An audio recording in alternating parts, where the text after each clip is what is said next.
Rendez-vous ezalaki respecté pour la marche pacifique. Il y a Front commun pour le Congo, ba parti politique nyonso, pe ba regroupement politique. Oyo bazali na kati ya FCC bakutanaki na première rue Limete elongo na ba militant na bango marche et bandi point de chute du stade des martyrs. Objectif ya marche pacifique oyo ezali ya ko soutenir ba institution en place pe ya ko exiger respect ya constitution pe ko senga justice ezala équitable pambate pour na FCC ba monike 3 points oyo ezali respecté te yango ba manifester mécontentement na bango à travers marche pacifique oyo bosimbaki FCC oyo ezali regroupement politique dirigé et par ya sénateur Joseph Kabila Kabange elongo na ba militant ba respectaki itinéraire ndenge ba pesaki bango na ba kondi ya ville province ya Kinshasa ba militant ya FCC pe bazwaki mot d'ordre ata dérapage mokote esalemaki donc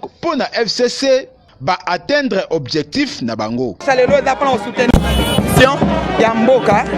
ya FCC marche quoi pour la créer biso to soutenir na biso ba institution mboka et ouais biso to za très discipliné extrêmement discipliné to bien en marche pacifique to la besoin mto akufa te pour entendre voix na biso to za ba nationaliste ya solo to yeko marcher pona to za na posa mboka ebunga makamnu surtout etambola bien na ba marche le kanango mususu bazo senga marche bazo buka bazo panza mais biso lelo marche na biso to yeko sala marche pacifique pour na soutenir ba institution ya mboka to démontrer devant face ya monde que FCC eza machine moko ya makasi eza machine moko oyo ebangisaka yango moni to yebisaki bango ke bokanisa te ka peuple aza ya bino moko peuple aza ya batu nyonso yango moni fait ça la démonstration de force oyo